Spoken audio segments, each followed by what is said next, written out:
Sir, shall we start? It's 4 now. Yes, let's start. Okay, sir. Thank you, sir.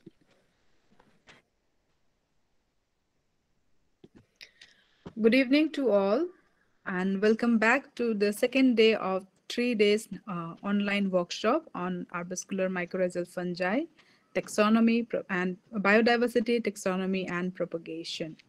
And to move forward, may I call upon Professor R.K. Singh, Head Department of Botany and Chairman Organizing Committee of this workshop, to formally welcome all the participants and the speaker. The speaker is here, sir, ma'am. Sir, over to you, sir. Very good evening to all of you. As Evelyn has said, today we have the second lecture by Professor Manju Gupta. Yesterday it was the lecture delivered by Dr. Mahavir Sharma from IARI, and the institute was Indian Soybean Research Institute in Indore. So I welcome Professor Manju Gupta. Perhaps he is abroad now and she is speaking today from there itself. So welcome, madam, to this workshop. Thank you. Thank you. My pleasure. We are very thankful to you for accepting our request for delivering a lecture. Before introducing you as a speaker today, let me first introduce my department to you. We have 9 faculty members in the Department of Botany of Rajiv Gandhi Central University at Itanagar. And out of 9, 3 have been awarded PhD on AM fungi. And under them, at present, 4 research scholars are working on AM fungi, looking at different aspects of AM, particularly the biodiversity. Out of the 3 faculty members who did their PhD on AM, one is myself, second is Dr. Evelyn, and third is Dr. Oidai Nimaso. We have a very good lab for research work on AM fungi. The other faculty members, 3 more faculty members are on microbial ecology and microbiology, and remaining faculty members, they work on diversity of plants and pharmacognosy. So with this brief introduction about my department, I am now introducing the speaker to the audience. Professor Manju M. Gupta, presently serving as a professor since 2018 in Aurobindo College, University of Delhi, has joined the college in 1992 after completing her PhD in botany from University of Delhi in 1992 under the very renowned academician Professor K.G. Mukherjee. Her PhD was in the field of microbial ecology. During PhD, she was awarded GRF and SRF of CSIR. And just after completing her PhD, she got Vice Cost Fellowship in 1996-97 from DST and did her postdoctoral research in Department of Plant Science and Soil Nutrition, University of Western Australia, under a very reputed mycorrhizologist, Professor L.K. Abbott. Thereafter, she did another postdoctoral research at JNU under Dr. Devpriya Chaudhary in 2001-2003. She was appointed in college 1992, and thereafter she developed a very good research lab in her college, where almost all facilities for research, PhD research on mycorrhiza is available. She has completed 3 research projects and has developed one online biodiversity database on AM fungi present in India. She has been head of the department for several years in the college. She has visited several countries, particularly Oregon State University, USA 2018, where she chaired a session at International Symbiosis Society Congress in 2018. She has visited Czech Republic, Prague in 2017. She attended International Conference on Mycorrhizae, Conference number 8 in Northern Arizona University, USA 2015. She delivered a keynote address in 8th International Symbiosis Society at Lisbon, Portugal in 2015. And she also attended 11th International Fungal Biodiversity Conference in Germany in 2013. One more conference that she attended when she was research scholar in 1990 at Vienna, International Conference at Vienna. She is member of several societies. The most prominent one are International Symbiosis Society, where she worked as vice president, International Society of Mycorrhizae, and International Society of Computational Biology. She has several publications to her credit, almost 30 publications, and 5 books, edited books. She has been member of editorial board, particularly of Journal of Symbiosis, published by Springer since 2019, and Journal of Recent Advances in Applied Sciences. Yeah, Applied Science. So she has a vast experience, research experience, particularly in the field of mycorrhiza. So I am glad today we'll be listening to Dr. Manju Gupta on taxonomy of AM fungi. Thank you. Now Thank you. I invite Professor Gupta to kindly deliver your lecture. Thank you, Dr. Rajiv. I am humbled by your kind introduction. I think there was no need for such an exhaustive, but you covered all the things. And I'm delighted to know that faculty in your department, they are working on mycorrhiza. And I was, I really liked it. Meaning 3 of your faculty members work on Arbuscular Mycorrhiza. And I feel it really nice, because I was just wondering how much of the trained mycorrhiza people are there who will be able to appreciate like whatever we've been talking, because at many places it will become specialized. So I thank you again, and I thank Dr. Evelyn also for inviting me inviting me here to give this talk on Arbuscular Mycorrhizal Fungi, and especially on their identification, because the topic is very close to my heart. And meaning at several places you would feel that it is getting spontaneous, and thanks for highlighting, but I've been given a good exposure from maybe the God side or just by the availability, that for last, at least if I'm not traveled at many places in India, but abroad I have traveled in almost very good laboratories, and I have interacted with maybe Joseph Morton, Chris Walker. I usually keep talking, like in my talk, you would know that last week he has sent me a paper and inoculum of AM fungi, which is being released in India. He said, what do you think about this? So I thought, because this topic, though this time was a bit, it's 5:35 in the morning at New York. I was on my family holiday, but still I thought I'll be able to manage and give this talk. And I hope that you'll find this worthwhile. So do I begin now? I start with my slideshow straight, right? Thank you.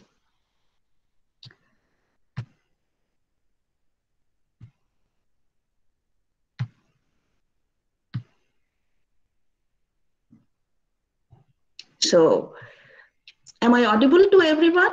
And you can see my slides. Is that yes? I'm right? audible, and the slides are seen by everyone, right? So, as Dr. Rajiv told, we'll be talking about methods in identification of AM fungi, and I'm glad to have such a audience where we have most of the research scholars and PhD students. But the thing is, another good thing here in the audience is that a lot of people are trained faculty in mycorrhizae. So I planned this talk from here itself, from New York, because I just missed that I have to give this talk. So I didn't bring many of my tools from India here. I left India in December. So, but still I have tried to organize this. But while planning this talk, my objectives for this, and especially I was told that this is a workshop and we have a diversity of audience, meaning they may not be from mycorrhiza also. So I kept it, meaning to a bit, for beginners maybe, or I wanted to generate the interest of the budding scientists from different fields to these tiny friends of ours, which we call as arbuscular mycorrhizal fungi. We'll be talking about them in details, and I want to make you familiar with at least with the structures of few common ones which we find here in India, so that when you leave this workshop and when you go from here, at least you are conversant with few of them. I want to familiarize everyone with the standard protocol which we follow for identification of AM fungi. And I'll just take you to several useful resources which are very useful in identifying this fungi. And I'll tell you about our work, what we have done for a few years, like when we've been given a few projects from UGC and few international projects where I'm a part. So let's begin with this. And, as usual, most of the times I start my talk with a joke. And again, a joke, because I'm in New York, so I like to start with a joke about New Yorkers, on India too. Basically, we hail from, and we think about India all the time. So again, I couldn't find the mycorrhiza people, and I didn't want to introduce them in the joke. But the joke talks about these archaeologists.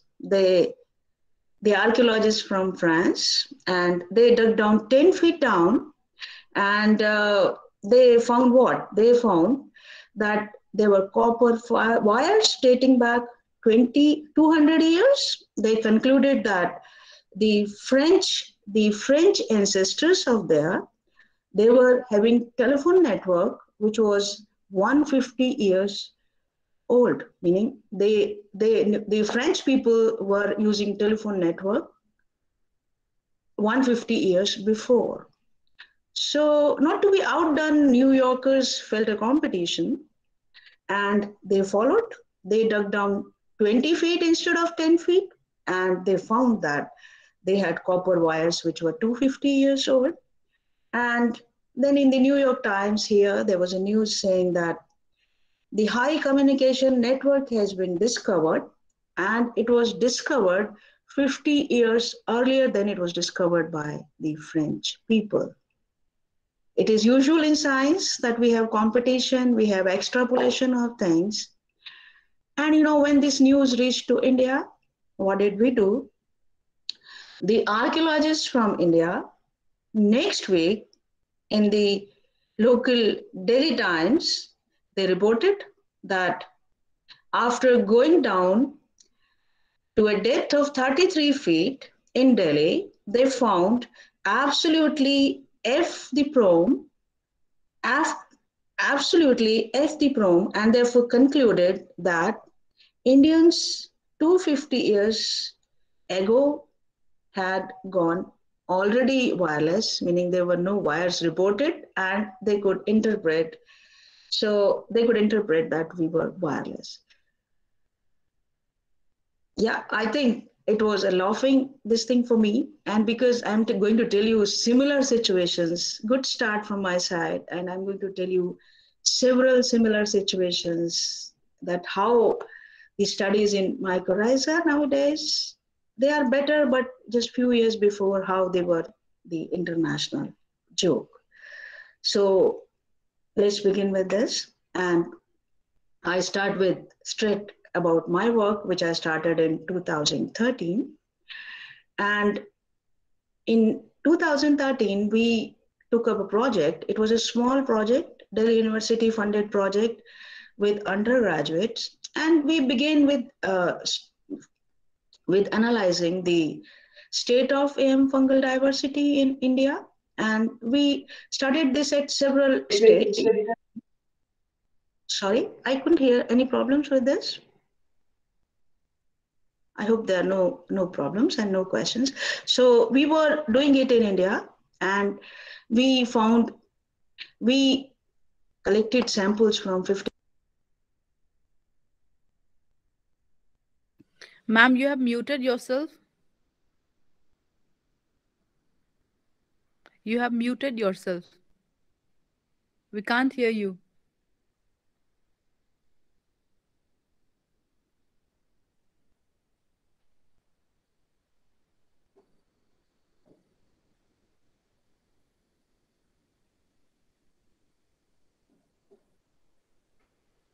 So since the beginning it is muted, or this has just happened?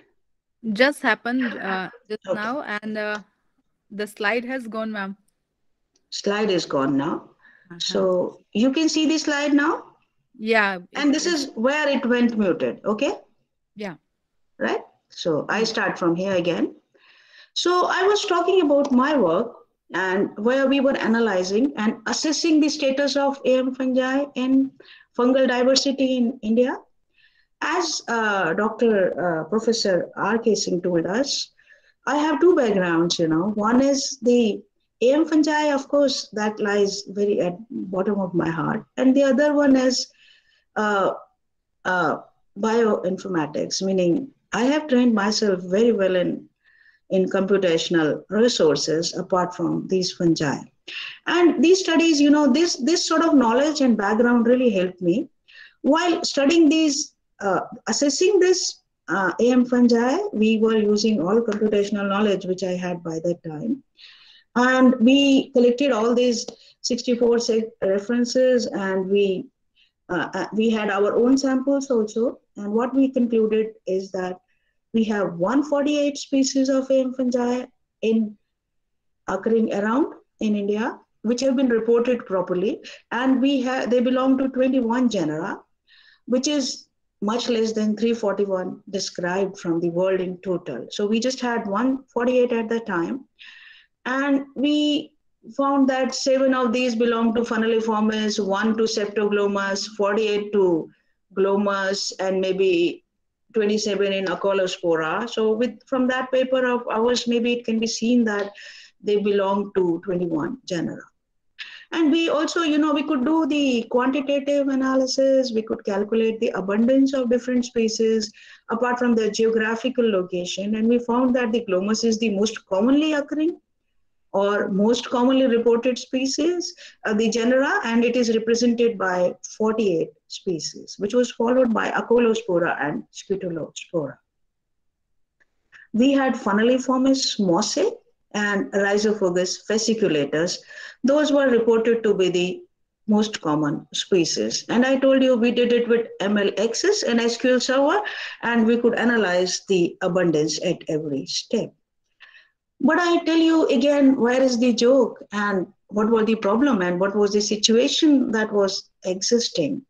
It was, embarrassing as well, apart from, I could say, joke, that it was not easy to conclude that one species like Funneliformis mossae and Rhizophagus fasciculatus are the most common species in our land. How did we do that? So the first confusion, or the first problem which we faced at the time, that like for Funneliformis mossae, I would say, in literature, people by then, though it was changed, its name was changed to Funneliformis mossae, but people would report it by Endogone mossae or maybe Glomus mossae. Same was with Rhizophagus fasciculatus. Though the name has been changed based on the phylogenetic classification, but people will still find them and they will report them Glomus fasciculatus. Their previous names like Glomus fasciculatus or maybe Rhizophagus fasciculatum and or Endogone fasciculata, but the name which was properly given to this was Rhizophagus fasciculatus. So The problem which we reported was that we have to have one name for one fungus, first of all, popular among the scientists around. And the second thing is the name should be correct. See, that was the problem about the nomenclature. That was not the only problem. The other problem which we found, that the names are changing so rapidly. Meaning, I said we have to have one name for one fungus, and we reported that most of the Glomus genera have been renamed. Like Glomus mossae, we used to call that as Glomus mossae, but now it is Funneliformis mossae. And we have to call them by the name which is accepted by the scientific community around. Then I tell you one more funny thing is about these changes in the names were so rapid at the time, like the Glomus intraradices, which we call as model organism when we go for genome sequences of Arbuscular mycorrhizal fungi. That's the model organism. And when this project started, it was called as Glomus intraradices. But before the project could be completed, it became Rhizophagus irregularis.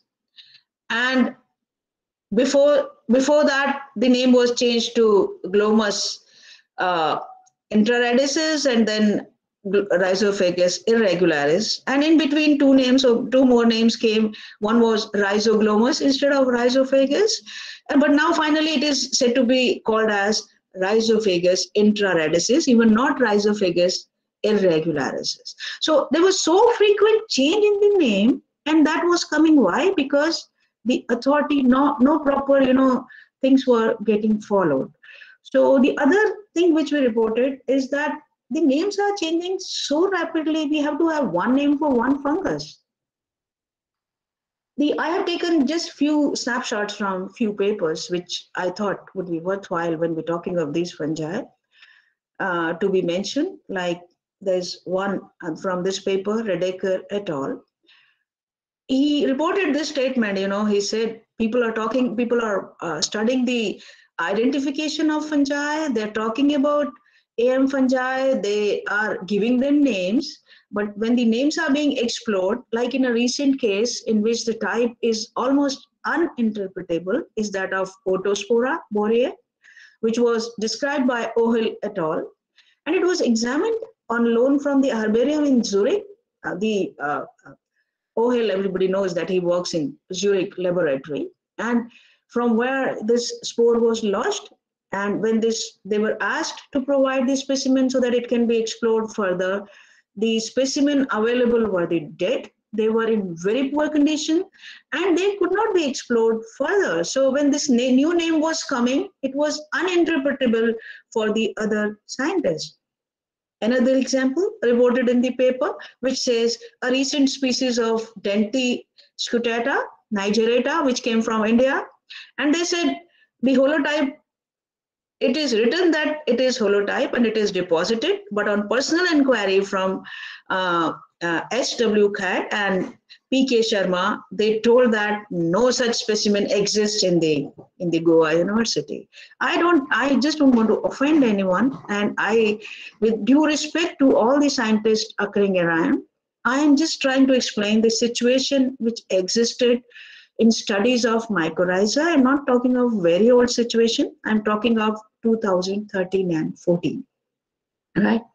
This was another thing was being reported, and then I met in 2017. There was a live symposia session about this phylum Glomeromycota. Should we call this as Glomeromycota, or this is subphylum Glomeromycotina of phylum Mycorrhizomycota?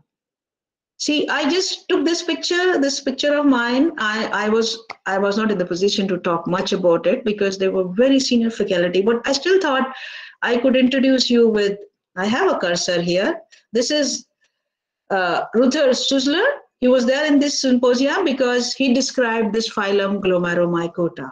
He raised this phylum Glomeromycota in fungi. This is Redeker, Dirk Redeker from France. He is basically, presently, is a very renowned taxonomist apart from Chris Walker and Joseph Morton. And he was also there, and both of them believed that we should keep this Glomeromycota and we should not shift this to the subphylum Glomeromycotina. This is Mark Brunred. I worked with him, University of Western Australia. Apart from Lynette Abbott, he was also there, and Dr. Chris Walker was also there when I was in UWA. This is El Ledreso. And in this, this symposia, I tell you, one more scientist was there. She was Marza Opek. We all know about Marza Opek. She from in Estonia, University of Estonia. She works on environmental samples. She works on the virtual species or the OTUs of AM fungi. She works on environmental samples, and like the described species are 341 even now, but she would say the mycorrhizal species, AM fungal species belonging to this Glomeromycota or Glomeromycotina are above 500. And how she says this is because the sequences, on the basis of sequences or OTUs, she says this represents to a species. But unless, the species is present in its morphology, we cannot identify. So that was another vicious circle which is going on, is that these environmental people are going on describing species, this morphology people were going on describing species, and there were different, primers on the basis of which the classifications were coming. There were 3-4 classification. But this symposia, for me, it was a matter of pride to become a participant in this symposia in ICOM 9 2017. And I really enjoyed this in a way that I could see that how the top-notch scientists, they discuss and they have problems, and how they raise the phylums and then they delete the phylum. Though in this symposia, it was somehow, decided that we could abolish use of Glomeromycota, but what happened after a while? I see these changes, the scientists didn't agree. In 2019, again, I read that the scientists say we do not adopt to accept this phylum, to abolish this phylum Glomeromycota and use the word Glomeromycotina instead of Glomeromycota. People still prefer to call this as Glomeromycota on the basis of phylogeny, and they find this to be consistent. And even the school of thought to which I belong, I also believe in phylum Glomeromycota, where it falls in as the level of phylum. So from now onwards, everywhere you will see this written as phylum Glomeromycota. So that was another point of confusion or the dicey situation existing with the things in mycorrhiza. I come back to another situation which I reported existing, is again a highlight from a paper, is that people pointed out, even in the conference people pointed out, that the species description or the publications are not being properly reviewed, or they are in haste. So the statement exactly which they said is that in this context, we would like to address some comments to the editors of the journals who are publishing papers on mycorrhiza, to send to those referees who are doing their duty of reviewing critically, and especially when the new taxas are being proposed, because the phylum of Glomeromycota contain many species that are of uncertain phylogeny, because to isolate DNA from them was a challenge, and unless the species are described on the basis of molecular characters, they cannot be accepted or identified. So that was another thing which was being reported, that the species description or publications, they are coming up in haste and they are not getting reviewed critically. So there was a request to the referees and publishers that it should be critically reviewed and the type specimens is to be checked thoroughly. Then another paper in 2018, this is 2018, by again the Mark Brunred and Leho Tedrose, whose picture I showed you just now. They said is that misdiagnosis of mycorrhiza as an improper cycling of data is leading to false conclusions, and he also cited several examples. So this is the scenario even now. But now I feel that it's better once we have understood, at least for us, we have decided one school of thought that we will call this as phylum Glomeromycota. And I have a list of species released by Chris Walker, my supervisor in my postdoctoral research at University of Western Australia, and that we have one name which is accepted name for all these species and species list which he has prepared, and we follow that name while naming any AM fungi, identifying any AM fungi. So let's, with this scenario, I was just trying to explain you this scenario, what is existing, what was existing around us, and what is existing even now. And it was for us to decide what we want to do and how we want to identify, what name we want to give to the fungi which we are collecting and isolating and trying to identify. So let's begin with this. I was just explaining this scenario, what is happening around. So a lot is happening with AM fungi, and all the AM fungi belong to phylum Glomeromycota from my side, but people are still shifting this to subphylum, meaning you will see the reports in 2019, 2020, where people are reporting it to be a subphylum of Glomeromycota in the phylum Mycorrhizae. See, there was another group of AM fungi, maybe I'll talk about them later. They are also shifted from Glomeromycota now, but they've been done on the basis of proper phylogenetic studies. And then they were, we have few classifications existing. One is by Joseph Morton, one is by Schubler and Walker, I told you, in 2010. And one is based on LSU rDNA sequences, one is based on SSU rDNA sequence, and there's one more by O'Hill. I told you the Zurich, that's another school of thought, and his classification is based on morphology and phylogeny both.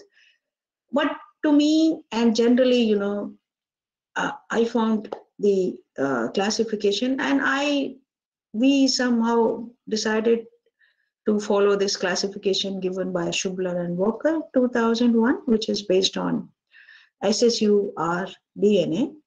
And I'm going to tell you the methods, how we identify. It's a workshop. I have kept my focus on methods, and I'm just trying to build a background for explaining my methods. You know, what is happening is that I believe there are few participants who are not necessarily trained in mycorrhiza and may not be from fungi.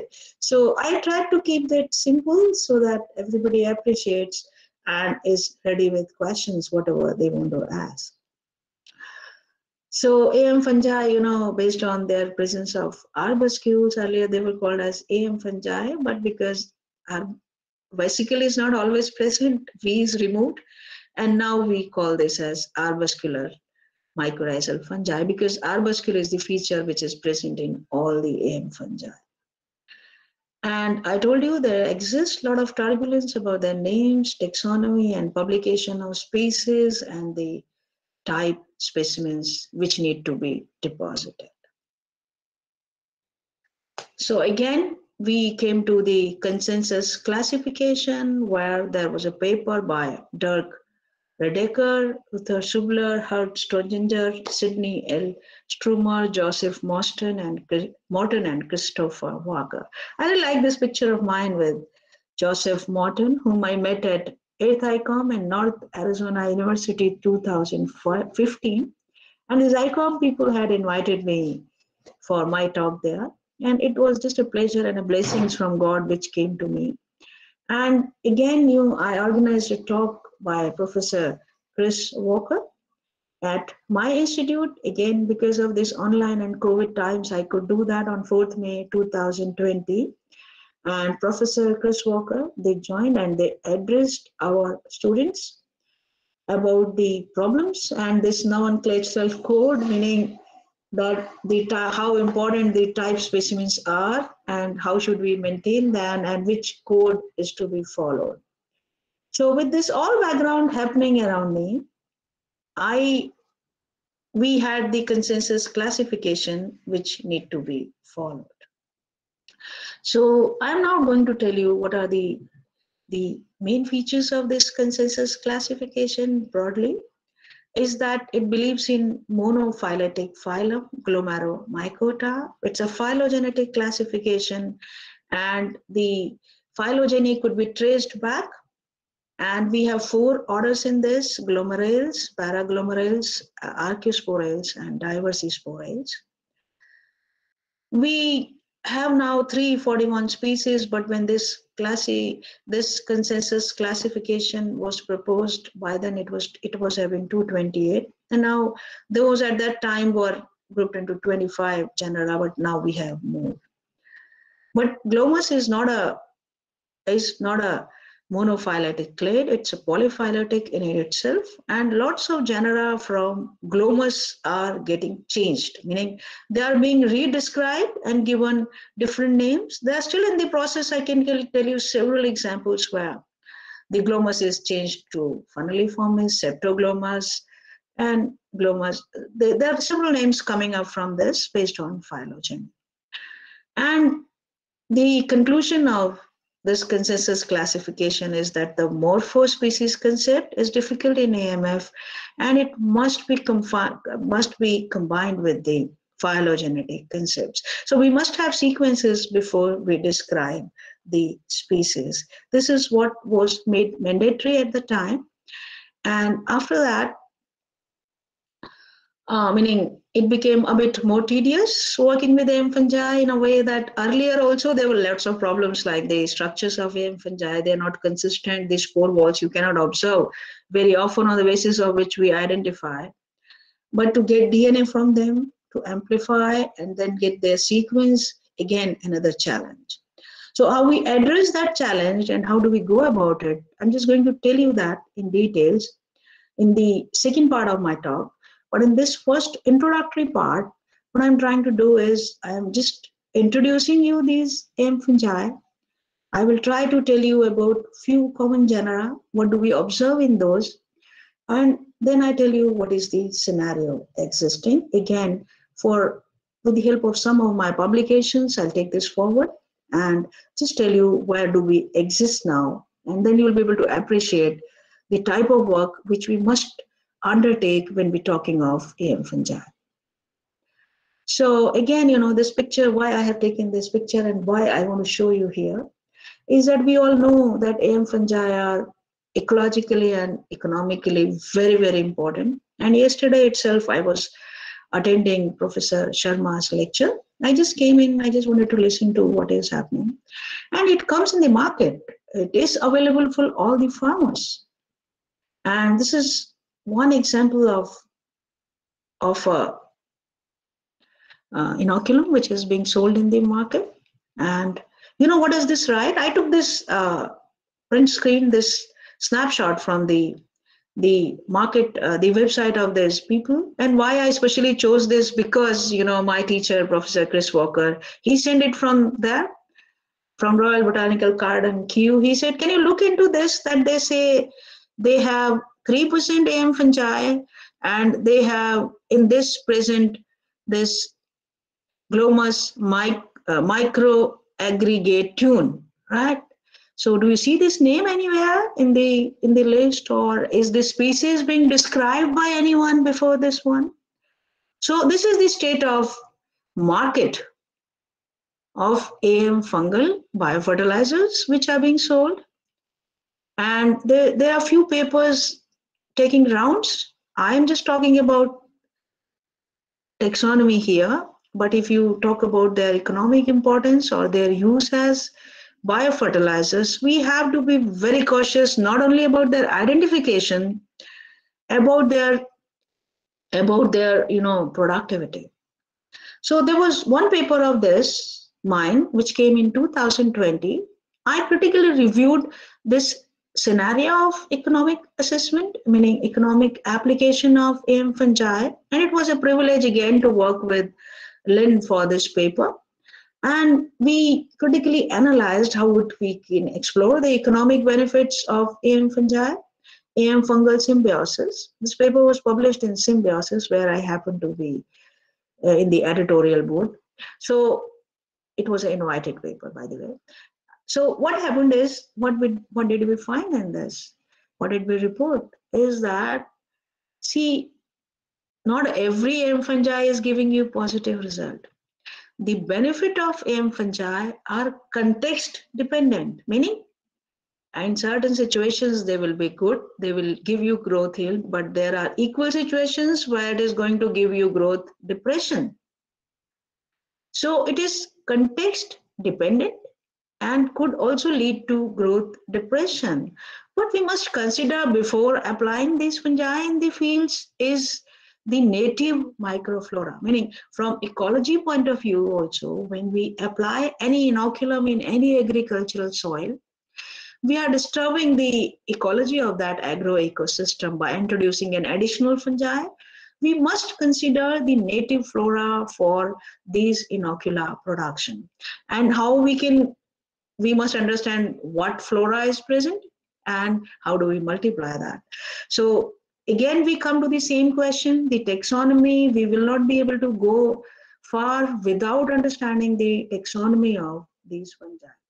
So this picture on the left, I just selected because I wanted to tell you there is a range of benefits which have been reported from these fungi. But I'm coming to the latest that it is context dependent and it could lead to growth depression also if it is not, if the native flora is not studied and it has not been checked properly before being applied in the fields. So I come back to the business now. Well, we'll be talking about the taxonomy, and in this introductory section, that is the first half of the lecture, where I'm trying to tell you is the AM fungi taxonomy. I could make the background that it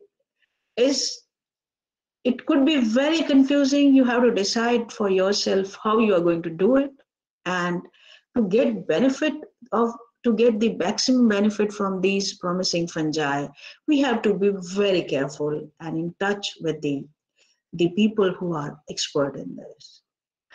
So I begin with the structure now, taxonomy description, and here, I'm not coming to the actual taxonomy, how we are going to do this here. It's a workshop, and I planned it in this way that I'll tell you all the steps and how do we do it, especially at University of Delhi. So, I'm just telling you the introductory part so that those who are not from AM fungi know what is happening. So this is again a drawing which I picked up from my paper, which I wrote myself. I was the sole author. I've drawn this picture, and it tells you the complete structure of AM fungi. The spores can be, so can you see my cursor if I am, yeah, I think my cursor can be seen by everyone, is it? Yes, it's visible, Yeah. ma'am. So these spores can be, because I'll be using these terms now very extensively, and again, those who are not from the field would find it difficult to appreciate. So I'm just quickly picking up the terms, and so that it just goes fine with everyone. So these spores, they are usually present in the soil, they germinate, and they produce intraradical hypha. The hypha inside the root is intraradical hypha, outside is the extraradical hypha. We have vesicles produced inside the root, and the vesicles could be produced outside also. This is the spore which is produced inside the root, meaning the spore can be intraradical or in the soil both. We have vesicles present, and we have the eponymous structure, that is arbuscule, and we have spores outside. They can be many, they can be one. There's a subtending hypha, the hypha attached to the spores because the spores are dispersed with the hypha. And it has a role in soil aggregation. If you want to study its functionality or glomalin, you have to have the soil around, that is the aggregate, the glomalin cluster. And it is on the right side, it's a small cleared preparation stained with trypan blue. And so what is happening is, just give me 1 minute because my laptop is going to go. I am at the new setup here, and Yeah, I think, yes, just hang on 1 minute. The battery is about to go. So it's back now. Yeah, so just sorry for the interruption. Now it's better. So I have to shift a bit. Yeah, so goes fine. So that was it. So we could see all the structures very easily in the laboratory and appreciate all the structures. Again, the same picture, intraradical hypha, vesicle spores, extraradical hypha, germination, and everything. So that was the structure generally, and I just wanted to pronounce the terms which I'll be using throughout the workshop. Then just wanted to make you familiar with some of the genera and how they look like. Is the most popular one, most common one is Glomus. Then we have Archaeospora, Redacra, Pachyspora, Acolospora, Rhizophagus, Claridioglommus, or Rhesocetra. I thank Professor Walker for giving me these pictures. And we have we have Paraglomus, Diversispora, Sclerocystis, Scutellospora, Ambispora, Funneliformis, Gycospora, and Trophospora. So they are the common genera which you will encounter throughout the talk. And but we'll be mainly talking about Glomus. And I like to explain the structure, what to expect when I'm talking about the Glomus throughout the workshop and when I'm telling you the procedure or the methods of identification. So the Glomus, Glomus would have a subtending hypha, like you see it here. It's a drawing. You see it here, but it is not swollen, because in contrast, in the other fungi, you would see it swollen. So you always have subtending hypha present in Glomus, but it is not swollen here. And the other thing is that in Glomus, you can see the spores inside the root also. And the other thing here is that it can be single or it can be in clusters. And you have one or more wall layers. So what do we observe when we talk about the taxonomy? The subtending hypha, spore, its wall layers, and the content. So it's a small cluster of Glomus macrocarpum, which was isolated by one of my undergraduate students. Then I will also at several places talk about Gygaspora and Scutellospora. Now, what is special about Gygaspora? Meaning they are large spores. Their size is usually greater than 200 micrometer, and it goes up to 1000 micrometer.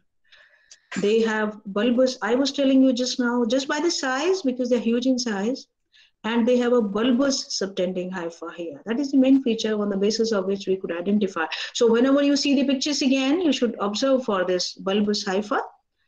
And it has a germination shield here when the spore is germinating, because for identification, we use germination of spore also as a character. And when you observe germinating Scutellospora spore, you will see a germination shield like this before germination. And you have auxiliary cells also present, and they are present in the soil hypha. I can show you the structure of that also. So these are the features of Gygaspora and Scutellospora. Both of them fall in the name of the giant spores because they are very big in size, meaning up to 1000 micrometer. And they have typical structures like germination seed and auxiliary cell. So just to revise the terms in taxonomy, so I think it made sense. And now you know what is the auxiliary cell. It is produced in the soil hypha, and we have a germination shield in the germinating hypha of Scutellospora and not Acolospora. So this again a picture of Gygaspora, and you see the swollen subtending hypha, and you have auxiliary cell present in the soil hypha. Germination shield is absent here. In Scutellospora, you see several ornamentations very often, but it will show you the auxiliary. So for identification of Scutellospora or for Gygaspora, we need to perform the germination test. And otherwise, just based on the morphology, you find them very often, and because they are very large in size, you can identify them quickly. At least to the general level, identification is not that problematic, and you can identify them. So other two common genera which I chose to tell you or show you is Acolospora or Entrophospora, because I cannot take all of them. But still, when you are attending a workshop on taxonomy, you must be familiar with few genera at least. So what is happening is that in Acolospora and Anthropospora, both of them are sessile. So when you see them in a soil, you don't see a subtending hypha with both of them. And they are formed by a different method, meaning they get their nourishment from this sporiferous saccule, which is usually reflected in their wall layers. But their method of meaning attachment or detachment from this sporiferous saccule is different. On the basis of this, they are kept in different genera and also on the basis of phylogeny. So if we say Acolospora, Anthropospora, both these spores are sessile. You don't see any subtending hypha in both of these. And the saccule loses its saccule is lost after, when the spores are mature. You don't see any saccule in Acolospora, but you could see in some of them in Anthropospora in the pre-differentiated shell. So by telling you all this,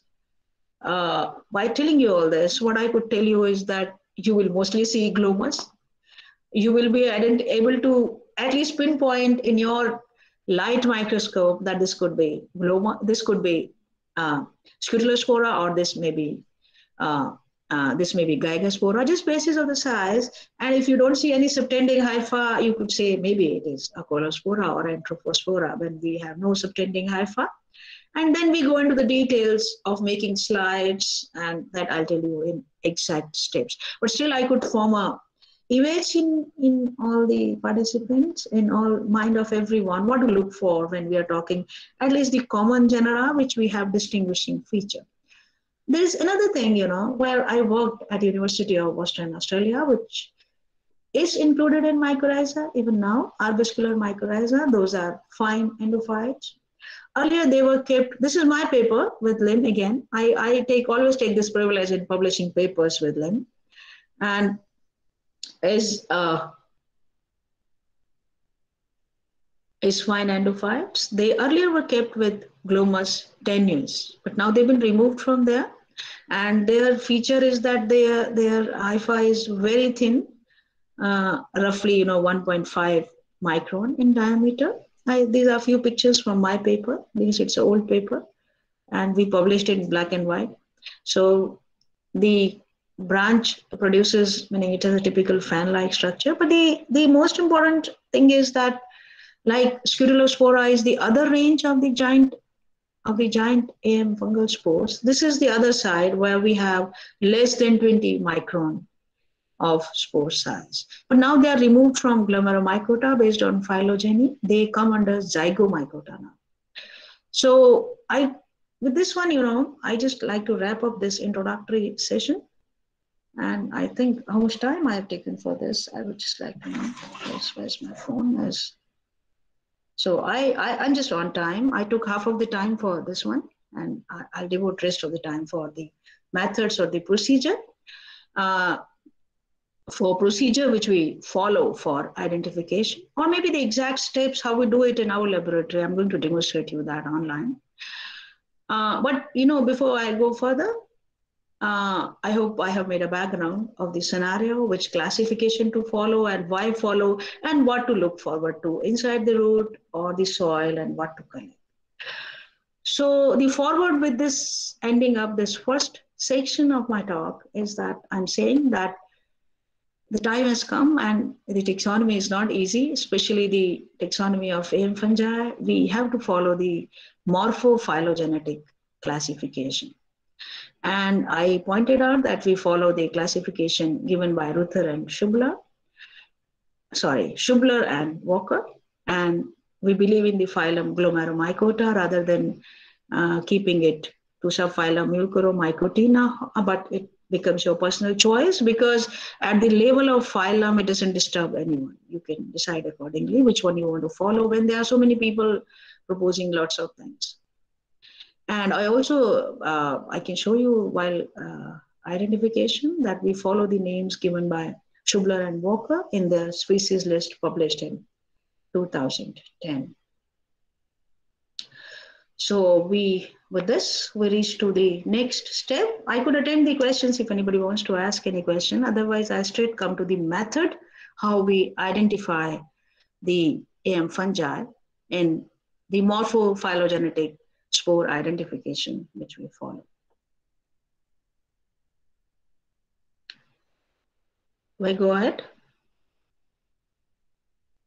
Yeah. So when there's no response, I hope everybody is listening. I can't see anyone. The audience is here. In this Google Meet, this is the problem that I cannot see the audience. But in Zoom, sometimes you can see. Okay with this? Kindly proceed. Yeah, thank you. So let's go forward. So we are now talking about the steps in present step, which must be followed when we are going for the identification of AM fungi. And the first important step here is obtaining the AMF, right?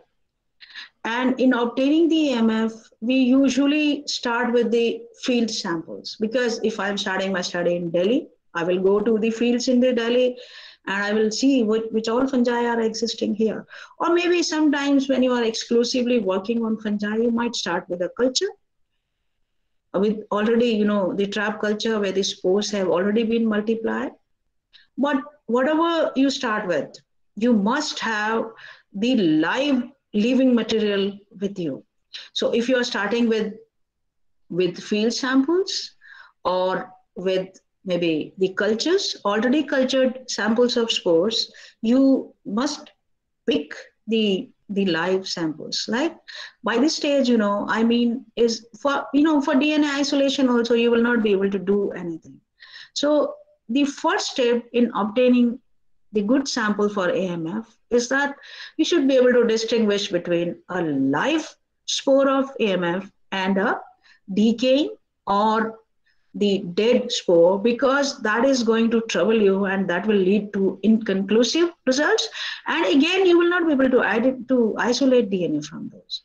So you have to have clean, live specimens present with you, with whichever fungi you are working. If you're working with the field samples, again, you have to have the live specimen.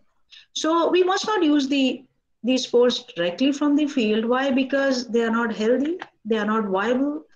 Meaning, it's a very important caution which is coming from my side, because I see a lot of papers, especially when I was studying all the papers which are existing in India. The pictures will tell you clearly that they are dead spores, but still they are giving a name to that. So we must not use these spores which are coming from field directly. At least 2-3 generations, they must be cultured in the laboratory to get good, clean, living spores. They will not be healthy. They are also not viable very often. And they're usually parasitized by other microorganisms.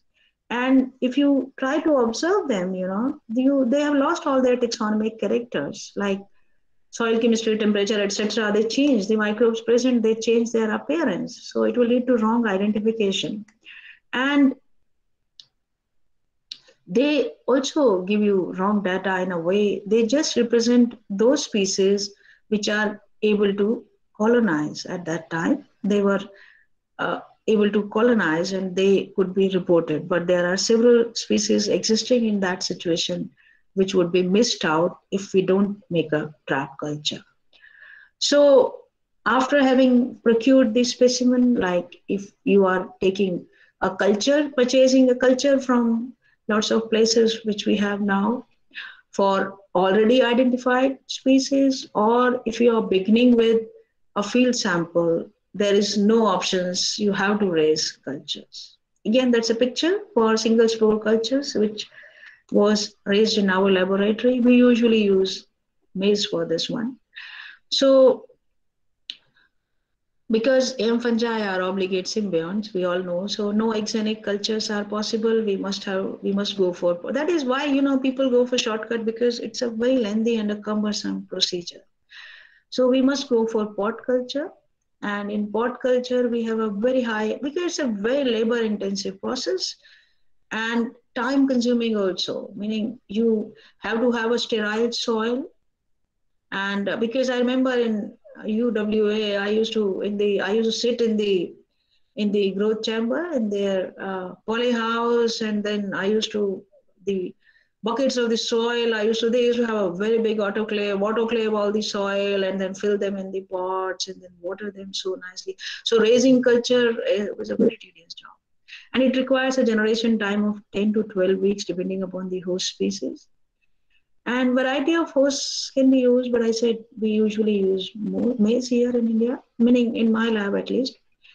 And we might need to do them for several generations if we are especially starting with the field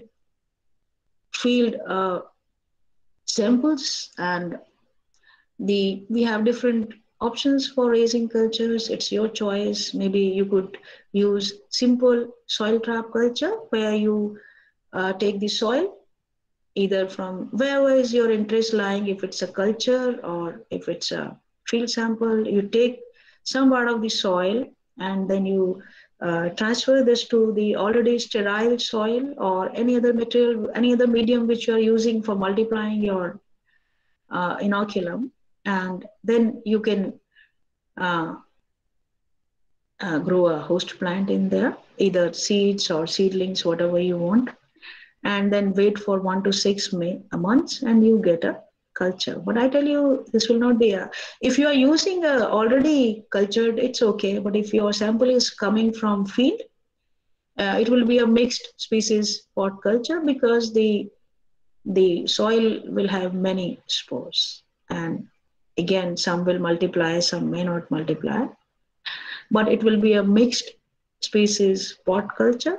And when we add the soil, what happens is it brings in lots of other microorganisms along with this. Like if you are adding, so what we used to do in our laboratory is that we used to, by wet sieving and decanting technique of fungal spores isolation, we used to wash them thoroughly. We used to isolate these spores by this method, and then we used to wash them thoroughly, pick those spores which looked good to us, and all these spores in that 50 gram of soil, all these spores, take them in an append off, and we used to raise mixed culture with that. Even then we used to have infection because the spores in the field sample, they have other organisms present.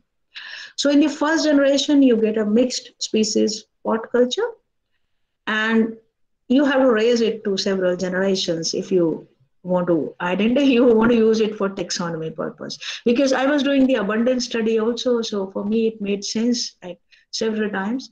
So at least you should have up to 100 spores with you if you want to study the taxonomy of that, and they should be clean and needed to be sorted out in the dissecting microscope. So in the next generation, what you can do is your mixed species culture you could use as a trap and grow them again, you following the same method. And what will happen is the spores, they will germinate, and some of the spores which were dormant earlier, maybe they germinate this time now. But still, you need to do it for 2-3 generations. Otherwise, you will always have this problem of infection or contamination in your cultures, and leading to long conclusions. You don't observe these spore walls very clearly if you have contamination in your cultures. Again, I'm talking about the different options, how you can raise the culture, but we make trap cultures. You can make plant trap cultures where what you do is you just remove the plant. If you want to study the native flora, wash the roots thoroughly and remove all the traces of the soil, external mycelium, and then plant them on a suitable substrate. I mean, already in the pot, you have a sterile soil that is there in the growth chamber. And what you will do is you will come with plant of your interest, dig that plant and wash that thoroughly, plant that in this new pot and wait for the time this may be a little quicker method, but again, you would need to do this for 1 or 2 generations. Similarly, in Australia especially, it is very popular to use root fragments. They use root fragments. If you see them, they are quite easy to use also, in a way that what they do is that, like I have a culture, say of any species, they will dig out their roots, dry them, chop the top portion away, cut them into pieces, and use these root pieces as a source of inoculum. And it has the same advantages of same as trap culture, but it would give you less number of species. So you will quickly reach, to maybe few species culture or mono species culture.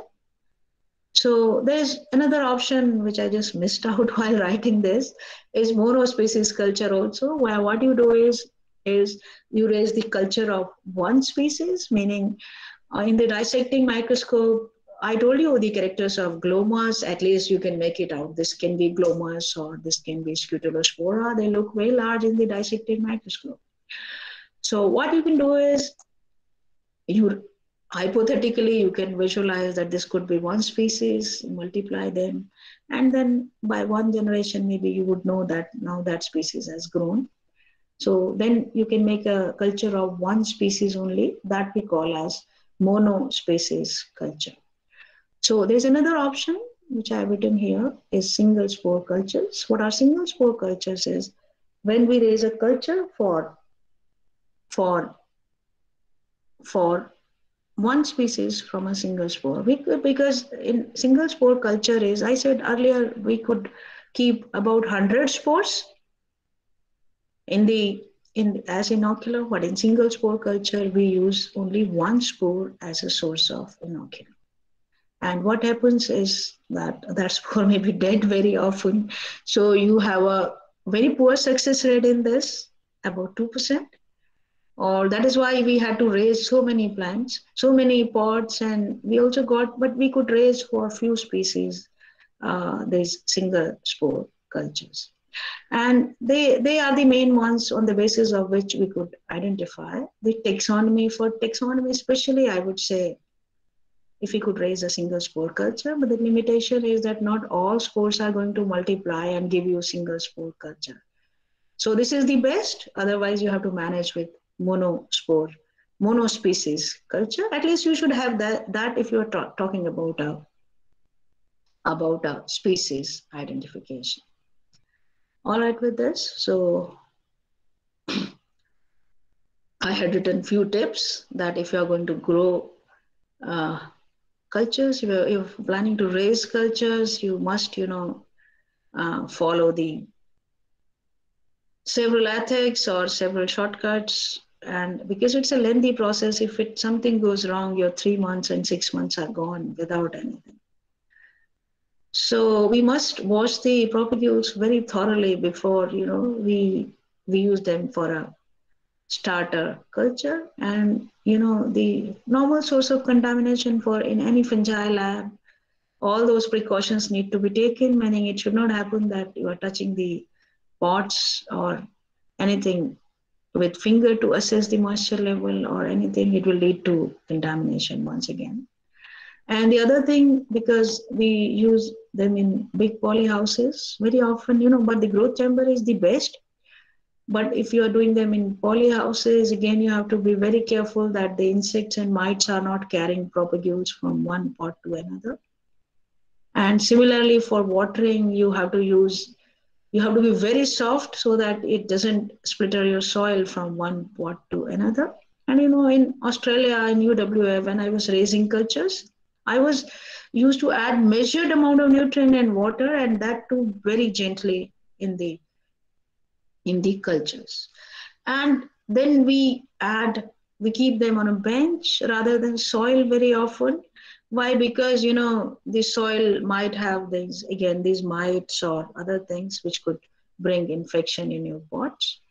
And in Australia we used to use the pots without a hole at the bottom, again because of the same reason that from the bottom no contaminant should come and join. And I said again, it's preferred to use a growth chamber than an open greenhouse, because to prevent contamination, and the pots have to be kept at a distance because then the soil from one pot will reach to another pot, and the staff should be very well trained who's taking care of these pots. And it could be these bags. I often use these polythenes very often. Why? Because it could be a way, but depending upon the weather, you have different options available. Otherwise, sometimes it will lead to heating up of the pot, and then you don't get the multiplication if it is heated. And so you have to decide according to your, sometimes you can think of the options of keeping them in the bag also. So a lot of people, when we have reached to this monophyletic classification, a lot of people are using this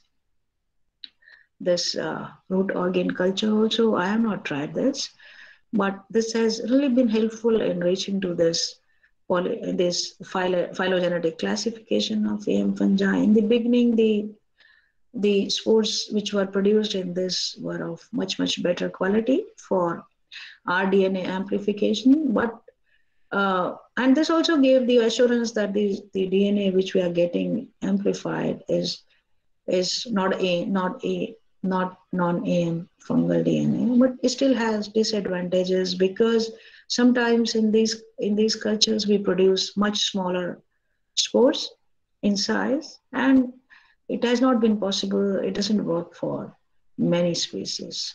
So again, like according to me, if you're doing the taxonomy work, I find raising pot cultures, and especially the single spore cultures where the success rate is much less, but that gives you the best possible material, the material for starting your studies. So after you have got the single spore cultures for the species with which you want to work further, you must identify the spores. You must have, I said, 100, 200, 300 spores from that culture, so that you can isolate DNA, you can make several slides, and you can observe the several structures associated. You can try germination studies and everything. So spore isolation, we follow the standard Jerdman and Nicholson. Sometimes for DNA work, we also tried the centrifugation method also. But and the same method we use, and we use series of sieves. We wash these spores thoroughly, and then it is backwashed into a Petri plate on a funnel. We filter these spores, and now everybody knows this procedure. And from the Petri dish, we carefully isolate the live spores. So this is an incomplete drawing from my side. I was short of time, but still what I'm trying to show you here is that you observe under the dissecting microscope. I'm just telling you the good practices which we follow when we study these spores, when we are planning to name any species, is that what we'll do is from the Petri plates, we'll pick up all the spores, and we make 3 watch glasses with a drop of water, and at least 100 spores in each one of these 3, right?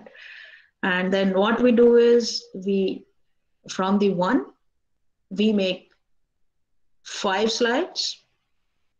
First slide is single PVLG drop, and we keep few spores from here on this, and we don't do anything, just put a cover slip. And sometimes, for taking pictures, we use this drop as it is. Then we pick a few spores and keep them here and put a cover slip, 1 PVLG. Then next slide we do what? Same way, pick up few spores, put PVLG, cover slip, tap this so that we can see the inside, what is happening. And the third slide, we take spores, we keep them in PVLG, and then we tap them badly, meaning little harsher, and we tap this thoroughly so that all the spores are broken and their walls are exposed, so that at least we can see what is there in the wall. Then we make 1 slide in Melzer reagent, and then we make another slide in Melzer reagent, but again tap, so that we can watch the walls of these spores and the subtending hypha. And this one more slide which I have kept here is that while sieving on the topsoil, we get the root fragments coming from the culture. So these root fragments we make clearing preparation for clearing preparation. This is how we do it. Then from the one watch glass coming from the same Petri plate, we make 6 type of slides. Then from the other watch glass, what we do is we again select the good spores, and we use these spores, at least 10 spores for DNA isolation.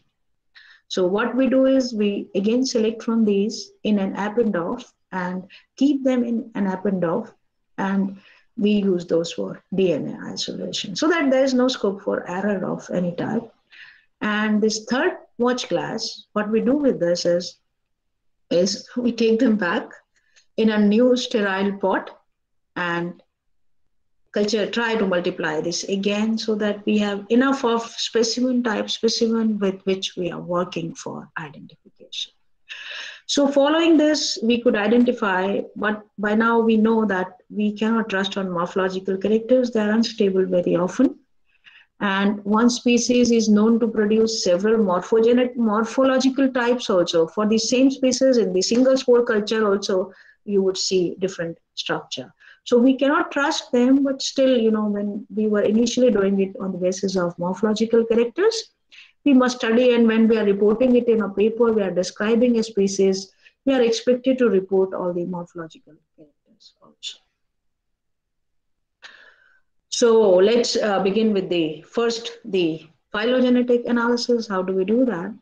And in this phylogenetic analysis, I took it first. Why? Because I said the morphological has taken a bit backseat, because the phylogenetic data is asked first when you are talking about identification of any AN fungi. So we usually use the DNA, the spores as a source of DNA. And again, this is my picture with Manuela Kruger. I met her in Prague, and she is the one who designed these primers, which we follow. And, they are called as Kruger primers. So I find this interesting when we are working with the scientists and when we personally know them, it gives me a fairer confidence. And, when my students are stuck, I can directly direct them to that you can ask her directly. So it gives a better feeling of being connected to the fraternity around when we're working with them. So this was it. So what did we do for isolation of DNA is that I said we take 10 clean selected spores in an append-off or in a tube, and with the help of a pipette or maybe a rod, you could crush these spores in the append-off, and we have a biored PCR in our lab. So you could add 100 microliter of biored buffer, mix it thoroughly, amplify using these primers. I said Kruger primers we used. We had both the end sequences, reverse primer, forward primer. We use these. And we did amplification following the standard protocol. And then for sequencing, we gave it for cloning and sequencing, we took help of Glomus Biotech Private Limited because we didn't have sequencer in our lab. And they gave us the sequence data, typical sequence data. And I said we had amplified the fragment. Which fragment? Small subunit fragment, ITS and LSU. So it had fragments from all these three. I tell you, it was not LSU sequences, it was not SSU sequences, it was not ITS sequences, it was all three fragments of those, because Manuela in her paper could identify many of this is the best work which has been done till now, and she could resolve many phylogenetic species on the basis of this primer. That is why we chose this primer. Though, otherwise ITS or maybe LSU could have been a better choice, because in modern, in INVAM, they use LSU sequences. So after having done this, we got sequences and bunch of sequences. And what we did is, first step was that in the notepad where our sequences were stored, we did NCBI search last, and we could identify many of these, and like few of these here I have highlighted with blue color, and we have also uploaded them on NCBI so that we could get the accession number, because for publication they will always ask you for NCBI accession number. So we took especially for those which we could identify, and there were several unidentified also, we uploaded all the sequences there. But some, like Glomus macrocarpum, Rhizophagus, intraradices, we could easily identify the sequences straight from the NCBI blast. But there were several unidentified sequences. We had to, identify them. And somehow we wanted to understand the phylogeny of these sequences. So we needed to make a phylogenetic tree. And otherwise, for curiosity's sake also, and we were in the process of building a database of the species which exist in our country, and we wanted to genetically identify them. So what we did is that especially for our unidentified species, we extracted all the sequences which refer to these Kruger primers, where these LSU, ITS, and SSU sequences were amplified. And for all the genera, so, at least I wanted to appreciate that my sequence fall there in the phylogen, right? So we isolated many sequences. They were about, I think, 327 or what. And this is this table from my paper. It tells you the NCBI accession number of these sequences, which I used for making a phylogenetic tree. I made two types of phylogenetic trees. One was with few sequences, where I published a paper. Another one where I built a huge phylogenetic tree. There I used a lot of sequences.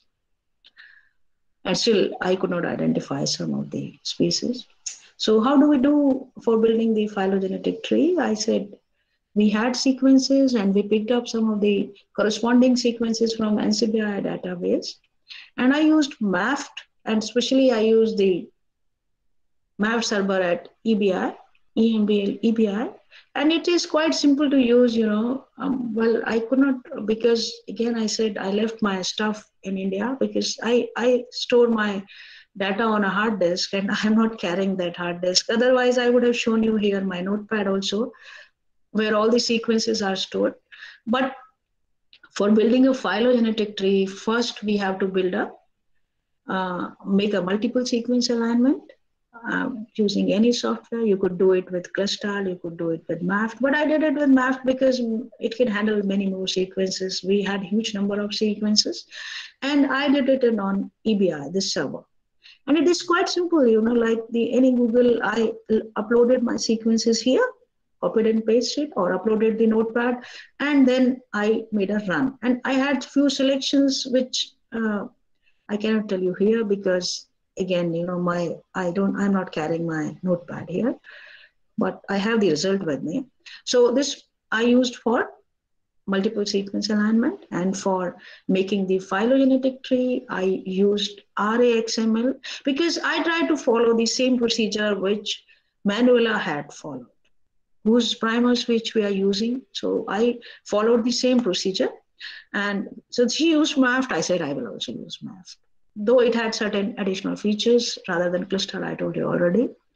And the software we used for making this phylogenetic tree was RAXML server, which is maximum likelihood phylogenetic analysis method.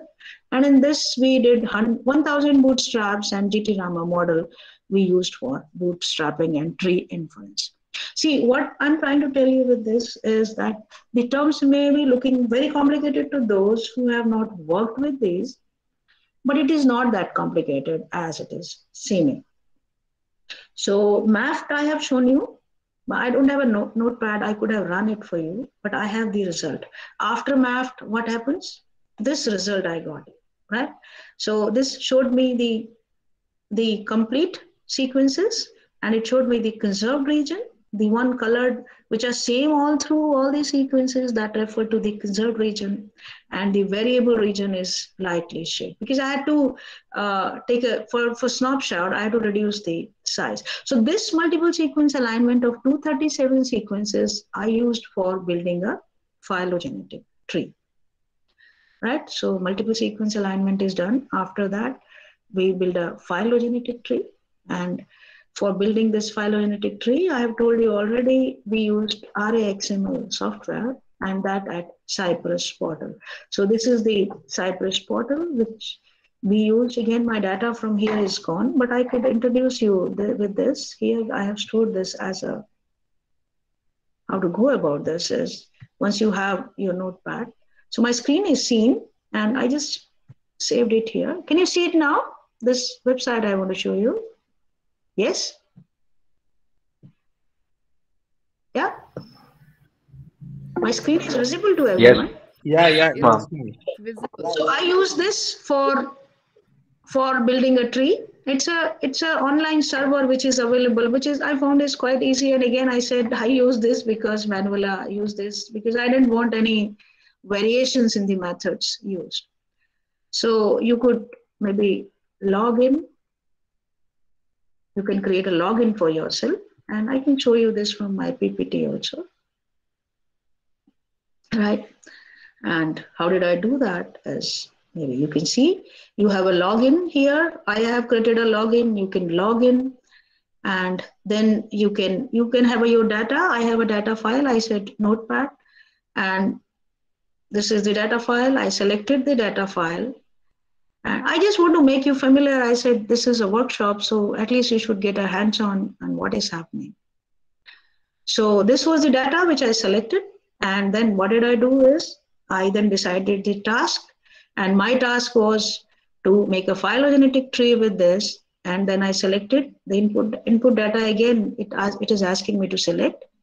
And then after this, I selected the tool, and the tool was, it's available on this server, was again this RAXM. At least when you are familiar, if you try once on your own, I think you'll reach somewhere. And then I set the 50 parameters in this. And I told you already is here in the parameters, like you could bootstrap, you could add one. This is the model I said I selected. I chose this model. And then, I configured, I said 1000 bootstrapping. So, why did I show you this here? Though at least, I wanted to make you familiar is that it's not that difficult. Once you get the sequences, despite you don't have a sequencer and other facilities, you can do it online. Servers are available. And these parameters may be sounding very difficult, but not that difficult. Once you are determined, you can use their servers, they can perform this task for you, right? So after having made a phylogenetic tree, at this Cypress, I observed my tree. Again, another online software, which I like this software very much. This is iTall. It is a free again. You have to have a login here, and then you can create trees for yourself, and that create beautiful trees. I can show you a few of my trees because by chance here my trees are there. So this is the iTall website where my login exists. And I can show you my trees from here which are existing, still lying there. I missed my notepad. I couldn't locate that. So these are a few of the trees which I had drawn, like the one you can see. And you can do lots of things with this. The tree, you can remove whichever branch you feel that it is giving you confusion or maybe inaccurate. And to me, the most interesting thing which I found is my sequences, like I said, Glomus macrocarpum, they fell at the correct position in the tree. And I had built a small tree also for another paper that also you could do with this one. So it is a very simple, and you can modify it from here and make it as beautiful as you want. So this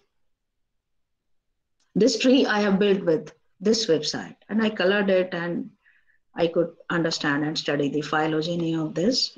Again, this tree I showed you already. This tree, again, I have built it from there. And few of my species still lie unidentified, but I could, somehow say that they are closer to Glomus maybe, or we need to work further on them to identify. This work of mine, this database of 237 species, I have already published. It exists there, and the pictures I told you how I have drawn with this picture. So before I move on to the morphological methods for identification of AM fungi, I like to show you this, which I built on the basis of this work which we had done. This is a website which is getting older. Earlier this was on university web server, and now things are getting difficult there online. Everything is online, and those people are finding it difficult to handle. I have shifted it to some other server, and in this shifting process, it has lost few of the things, but still it works good. Like I can show you for many species here. If you search it by GE, it opened all the species. 148, I said, you can open up details of any species, like I choose Glomus macrocarpum.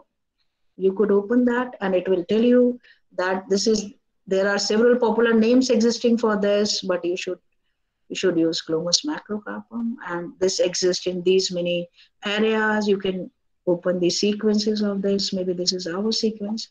And here, it is not coming now, but I had drawn a Google map, and here it will tell you the exact location from where in India it has been isolated. The phylogenetic tree, where you can select any sequence where you are interested, and it will take you to NCBI for that sequence. So this is the work which we did at our UGC project and in our innovation project, and we reached here, but still some of our species lie unidentified. And I told you already, this phylogeny becomes the basis for publication or doing any other thing, right? So that was about the phylogeny, and now I reach to the morphological analysis, and we mostly do write the spore characters, and in the spore characters, we study spore color, spore texture, size, shape, subtending hypha, contents in this, wall layers, males. I told you all this already. That why germination is necessary, because with the germination we will determine whether this is scutellospora or a holospora. And we can, especially, I have this color card lying with me. Even now I used to do them manually, and I used to sit with the microscope and match the color manually. So, but we have to prepare all the data, right? The size, their arrangement, and the shape. So we have an access database for this one, and we recorded this for all the species, whichever we had. One interesting observation came out of this study. Again, I published this paper, and this was related to urbanization. The result was linked to urbanization. But what we had done here is that we were measuring the size, I said, again, for taxonomic purposes. And what happened is, what I observed here is, while making this heat map, is that spore size is also a very important characteristics may not be very useful for taxonomy, but when I'm studying the function of fungi in any ecosystem or in any agro ecosystem, what is happening is, like in my study, I had 3 regions. This was polluted, this was whatever. So but in one segment, if you see according to the spore size, this is 0, and this is increasing spore size. The larger species were disappearing altogether. So this interesting observation came from the same data, is that the size can be a very important character, at least in the ecological studies.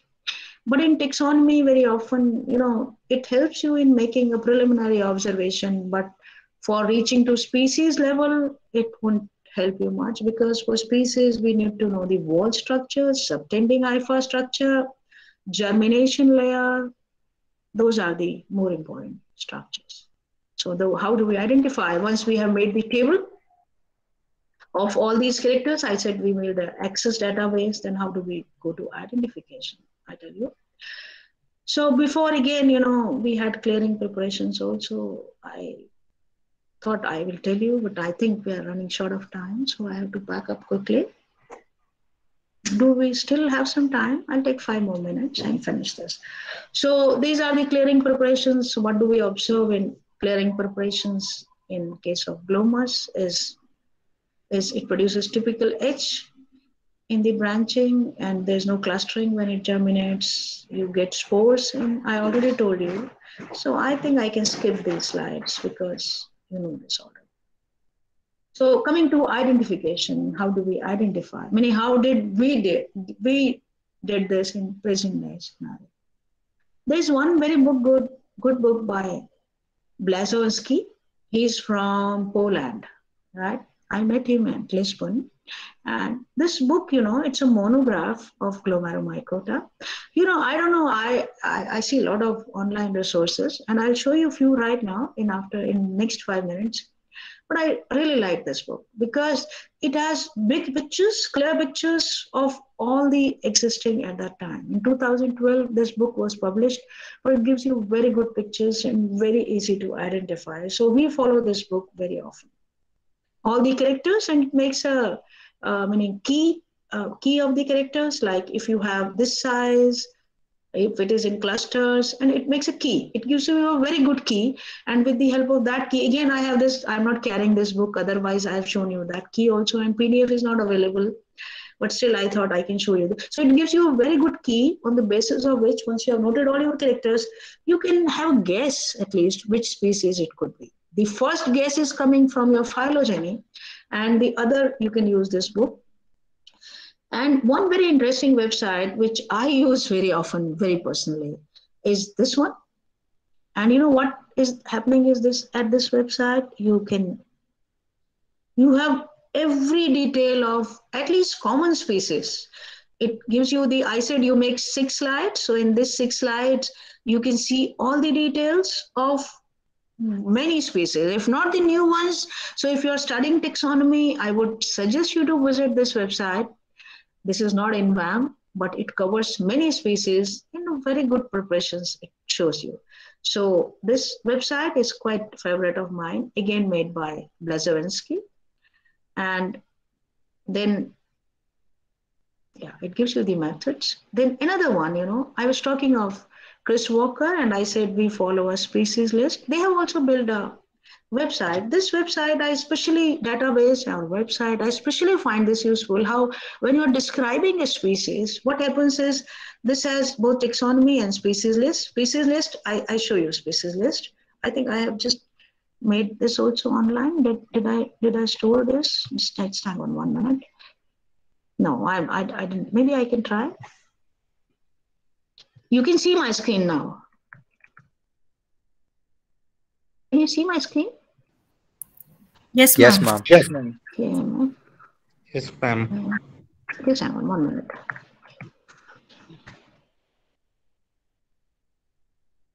No, KM. Yeah. So here, the most interesting thing, which if you're planning to study the taxonomy, is this. They have prepared a species list, and I very often go to this species list. What is most interesting here is that you can get an update how many species are described till now. Again, made by my teachers, Chris Walker.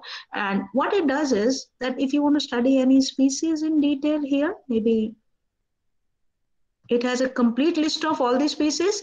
Say, for example, your interest lies in any, maybe which one should I pick up? This.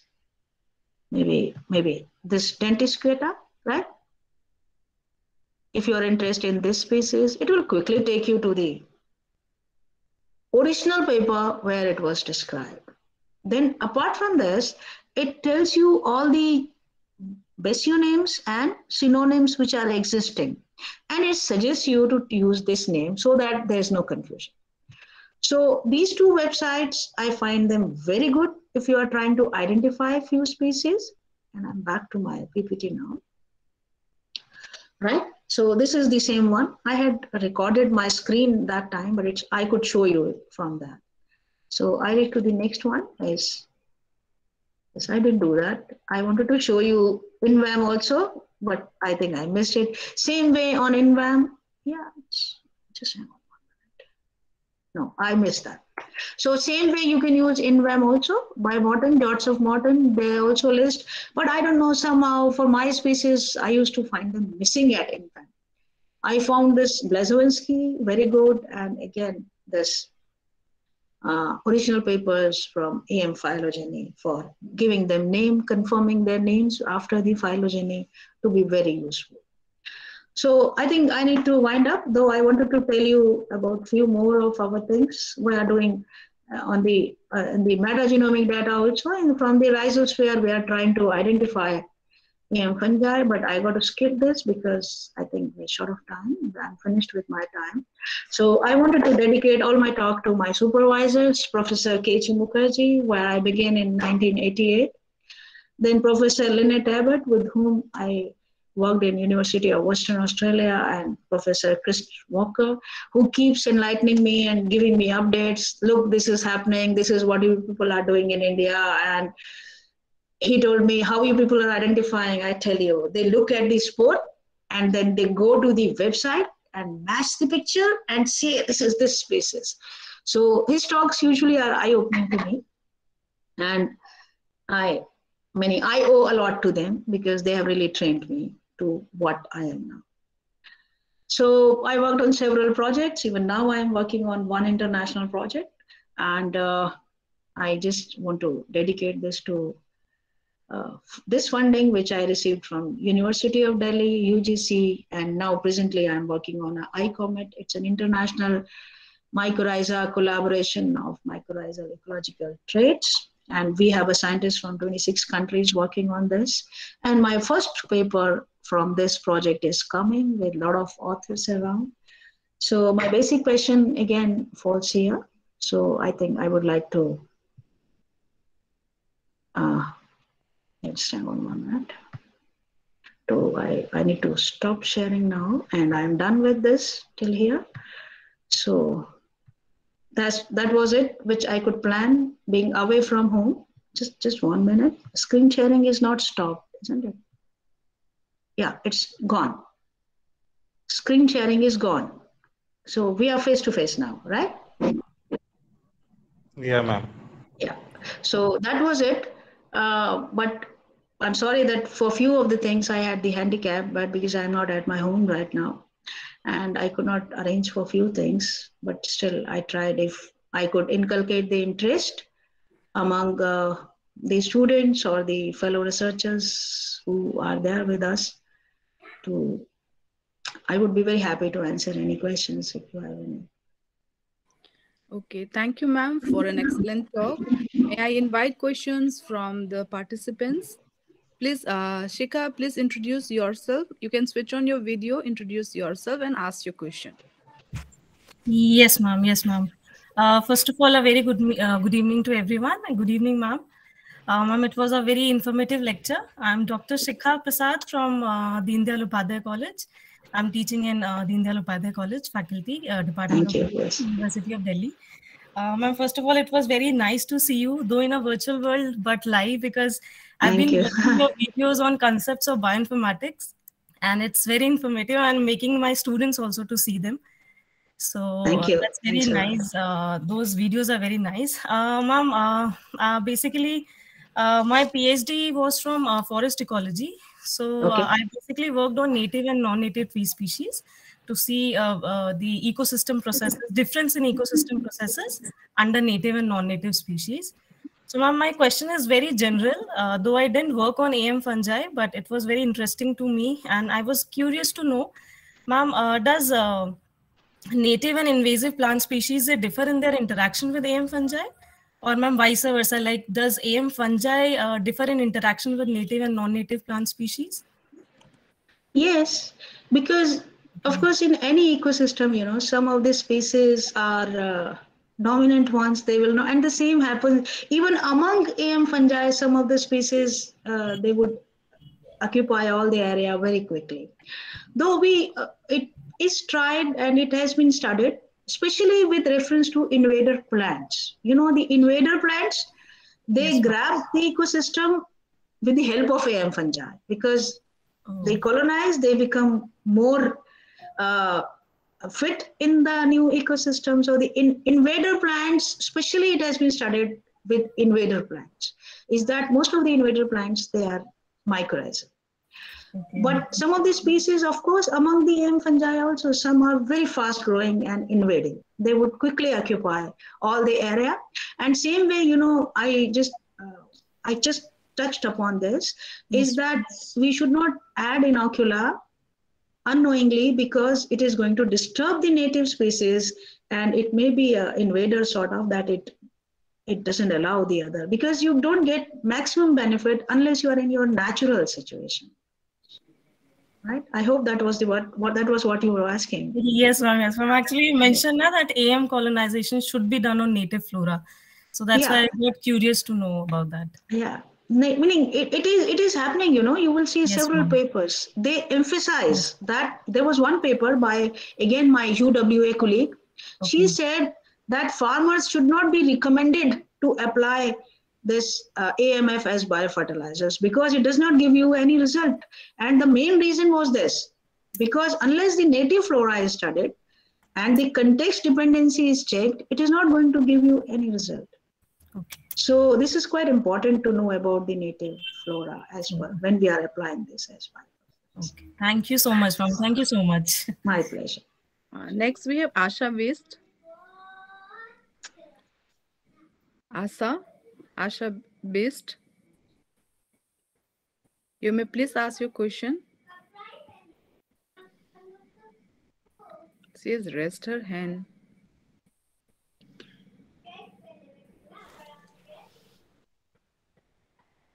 Okay, then we have Nonia. Is it Amanso? Is it you? You want to ask a question? Yeah. Yes, ma'am. Good evening, ma'am. It was such a nice presentation. Thank you.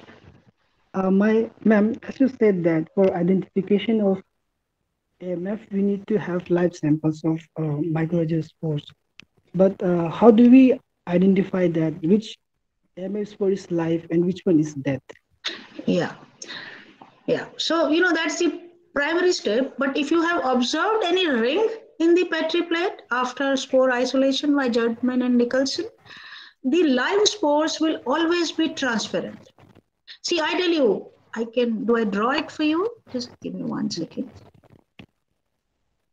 Well, so maybe I can draw it also, but if you observe them, the dead spores, first of all, they will not be in proper shape, right? And the other thing is, the dead spores, you will always see dot-like structures on them. That refers to infection, bacteria or anything in the field spores. And third thing is, the cytoplasm is withdrawing, right? So if you straightforward want to pick up the live good spores, they will always be transparent and their cytoplasm will be uniform, right? And you know, in field samples, most of these spores, they are dead. This is what I told you. This is the one error which I observed is happening very routinely. People try to identify from field spores, but the field spores are usually dead because they are dying. They are under the process of recycling. So, meaning what you collect basically, otherwise close to the roots, some maybe. So when you want to pick up, you have to look for clean, surface clean, and the surface clean you get when you do thorough washing, right?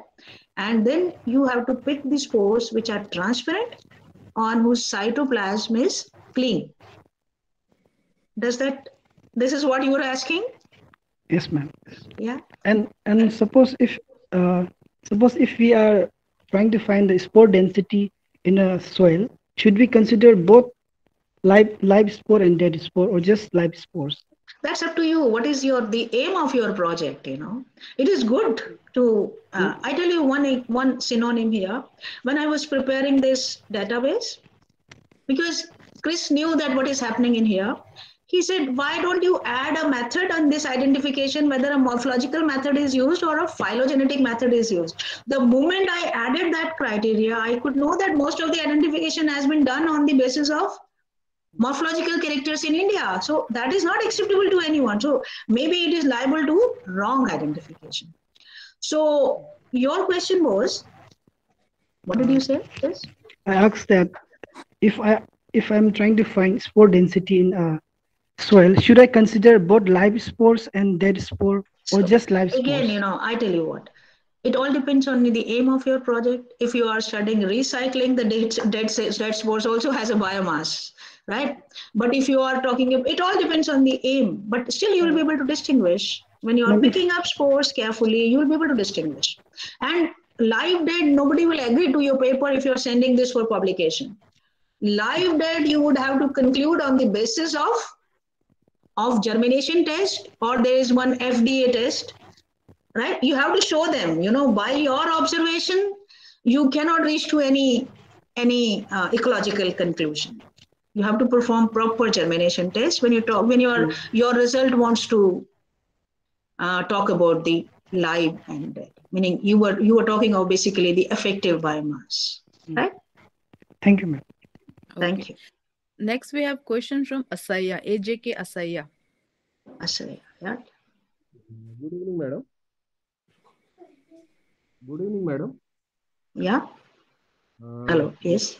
From Tropical Forest Research Institute. I work with Sorry, I can't hear you. Can you be a bit louder? Madam, this is AJK Asaya from Tropical Forest Research Institute, Jabalpur. Jabalpur, okay. Yeah. Madam, I want to ask, in problematic soil, it is recommended to use AM fungi. So, which one we have to use? Since in ravines or in coal mine overburden dumps, whenever we are going to do plantations, it is recommended to use some AM fungi. So, how to isolate the native ones? See, what is happening is that your voice interrupted in between, and I couldn't get your question. So you would have to repeat and be a bit louder, please. Madam, I am posting it. Okay. Yeah, that would be better. Maybe you can write side by side. Yeah. So it is coming in the text box. Yes. Meanwhile, ma'am, there's another question from Hageya Kang. It asks, how does season affect the diversity or sporulation of AM fungi? You can see in the chat box also. So she has written it in the chat box? Yeah. How does season affect the diversity or sporulation of AM fungi? The first answer, or the very simple straightforward answer to this, is that the season affects the growth of the plant with which it is growing, right? So that is one thing. And apart from this, temperature also has been shown to have some influence, the environmental conditions on the sporulation, moisture, temperature. So the season is going to affect, but season more depends on the host species, whether that season is suitable to that host species or not. Okay? Who was this? Thank you for your question. I hope I answered you. Yes, there's another question coming in the chat box itself. Yeah, I will read this, yes.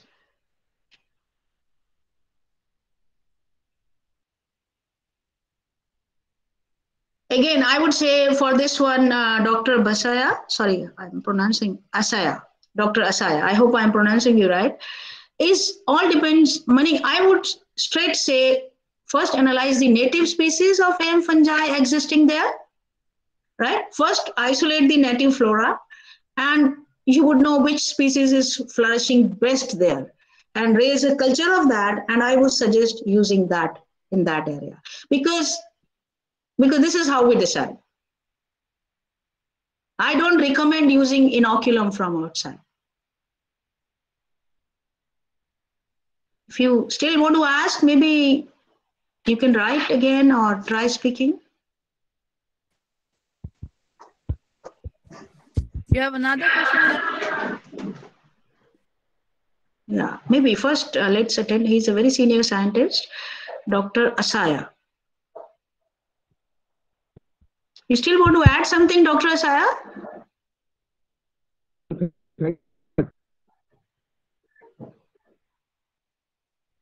Madam, thank you. You would have to write it. It's not coming. So Sunil Kumar is asking, AM fungi can be used with bacteria?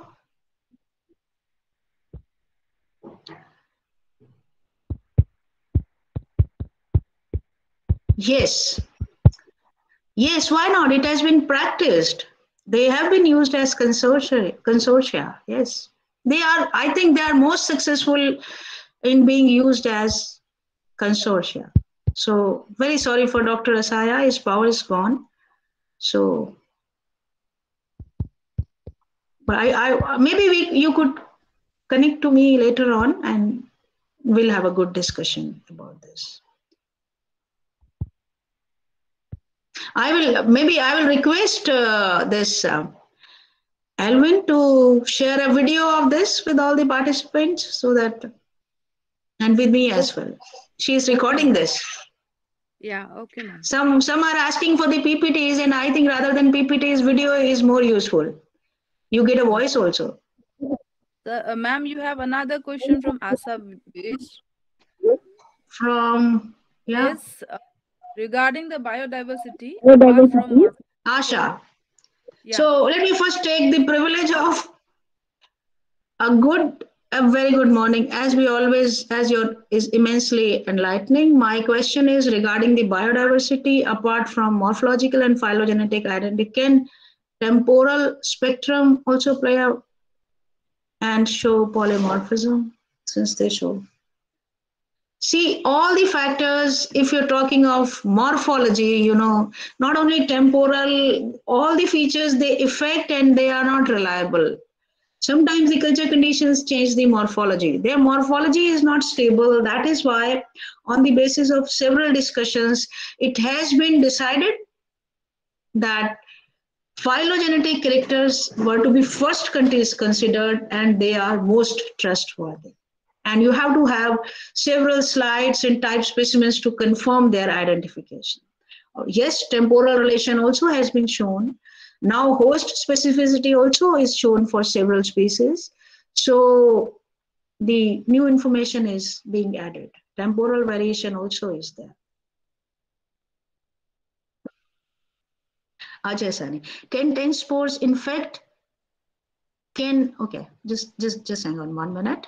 As Ajay Sani is asking, can 10 spores infect, make 12 IP? Is it possible? What does that 1200 IP means? Ajay. He means to say infective propagules.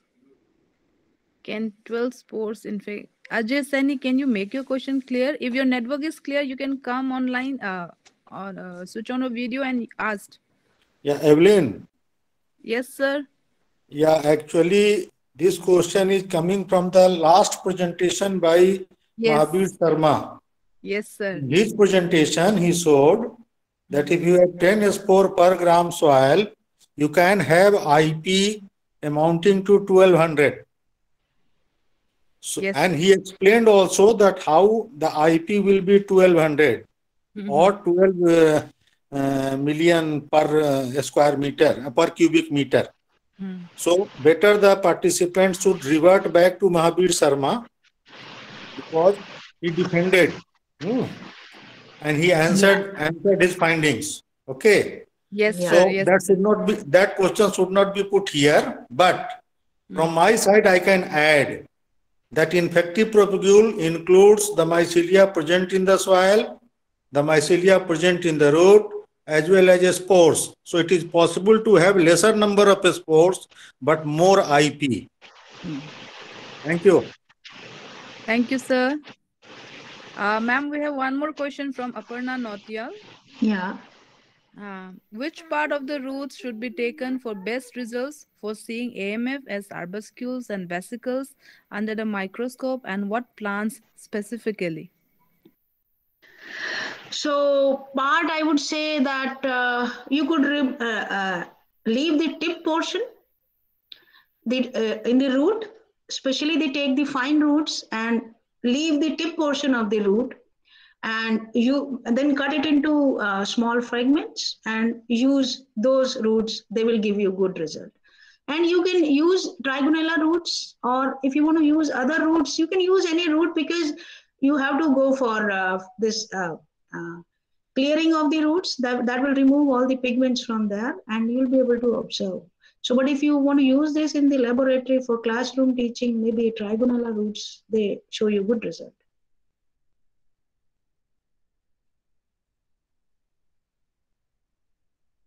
So Deepika Dalal has asked a question.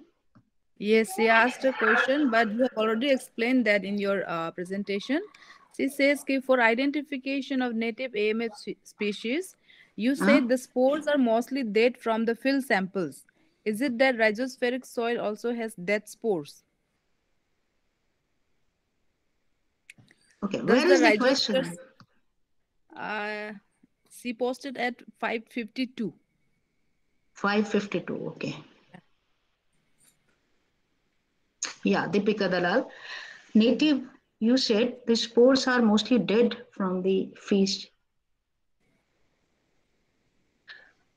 Yeah, The rhizos, see, it cannot be always that the dead spores are present. I was talking from identification point of view, right?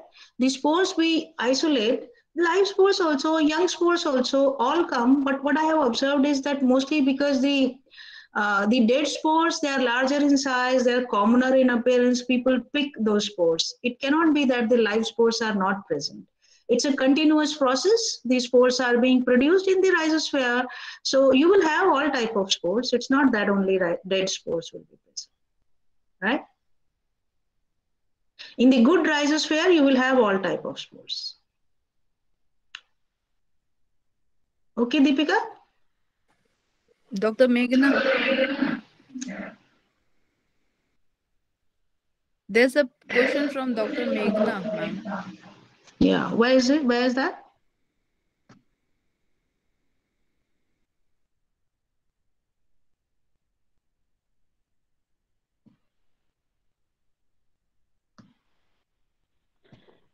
Hello, madam. Can you There's hear one me? from P. Am I audible? Nongking. She says, how can we and vesicles? So you see wall layers in the spores and not in the vesicles. If you are talking of the spores, intraradical spores and vesicles, you see wall layers in these spores, right? Then Nonya, is it okay to consider only morphology for identification without considering for genus level if the spores are healthy? Yes, to the genus level you can say, but you cannot go to the species level without phylogeny. Yes, up to genus you can do it.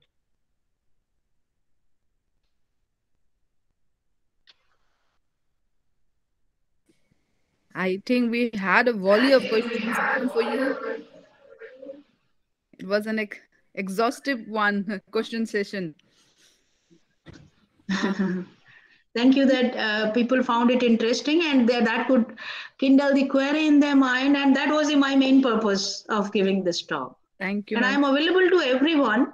You can talk anytime, or if anyone wants to collaborate in any project, most welcome. Okay. Singh sir, you want to add on anything? No, I gladly accept the offer for collaboration. Evelyn? My pleasure. Yes, sir. Yeah, Evelyn and Oi, both of you, take advantage of this offer. Yeah, sure. Yes, sir. Yes, sir. Yes, sir. Acha, thank you, ma'am. But before I ask Dr. Uedai Nimaso to propose vote of thanks, let me make a small announcement to the participants. Actually, this workshop was organized for 3 days, and we were supposed to have Professor Bernard Rodrigues from Goa University to deliver his talk tomorrow. Unfortunately, he got COVID and he was in ICU just 2 days before. So he had been advised bed rest, total rest for 10 more days. So we are very eager to listen to him, and I'm sure all the participants would also like to listen to him. So we are not canceling his talk. We are waiting for him to recover, and we will again inform you all through your registered email. Probably by mid of February, we will again ask him to deliver his talk. So tomorrow we won't have any lecture, and we will inform later on. Thank you. So now may I invite Dr. Uedai Nimaso, Assistant Professor in our department, to propose vote of thanks. Ma'am, please. So do I leave now? Thank you everyone for inviting me here. And ma'am, there will be a formal vote of thanks. Okay. Please. Just couple of minutes. No problem. Good morning to ma'am, and good evening to all of you over here in India. Most respected head of the department, Professor R.K. Singh sir, and our esteemed speakers of today's technical sessions, Professor Manju M. Gupta from Department of Botany, Sri Aurobindo College, University of Delhi, faculty members of department, as well as faculties or members from different college and university, and my dear students. participant. I'm Dr. Oida Nimaso, Assistant Professor, Department of Botany. It is my privilege to extend a vote of thanks on behalf of the organizing committee.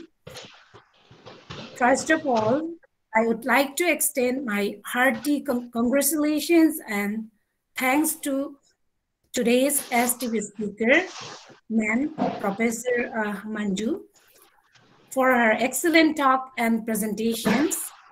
Thank you, ma'am, for taking out your time, especially joining us from abroad and enlightening us about different methods of arbuscular mycorrhizal fungi identifications. And it was really, really interesting to hear from you.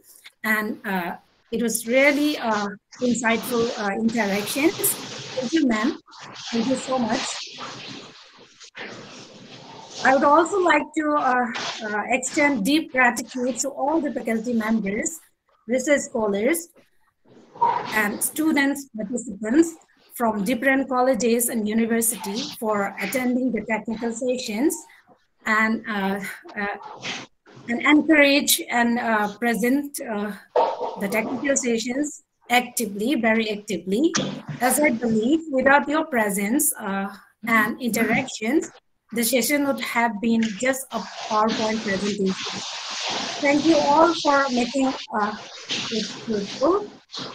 I'm sure we all will be benefited from today's talk, from the excellent talks given by Ma'am Manju. And I would also like to thank the strongest pillars of the department,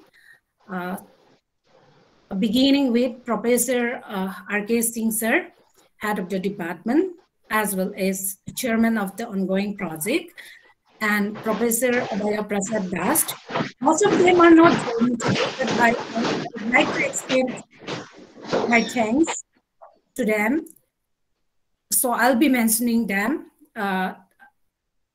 In continuing the Professor Abhaya Prasad Das, then Professor Sumpam Thangjang, Dean Faculty of Life Sciences, then Professor Huitak sir, Dr. Ayam Victor Singh. Sir, thank you all for always being there to support, to guide, and especially making this workshop a very successful one. And also, lastly, I would like to thank the building blocks of the department, beginning with Dr. Evelyn Haikam, convener of ongoing workshop, then Dr. Tenya Rina, then Dr. Tonglong Wanpan, and Dr. Vibhuti Dast, and also all the staffs of the department for making today's technical sessions a grand success. So thank you all of you from the Department of Botany, Rajiv Gandhi University. Thank you. Thank you. Thank you, everyone. Thank you, Dr. Rajiv and Evelyn and everyone for being here and making it a success. Thank you. Thank you. Thank you, ma'am. Thank you. Yeah. Do I leave now? Thank you. It was so nice to see you. Yes. Bye. My pleasure. Bye, ma'am. Bye.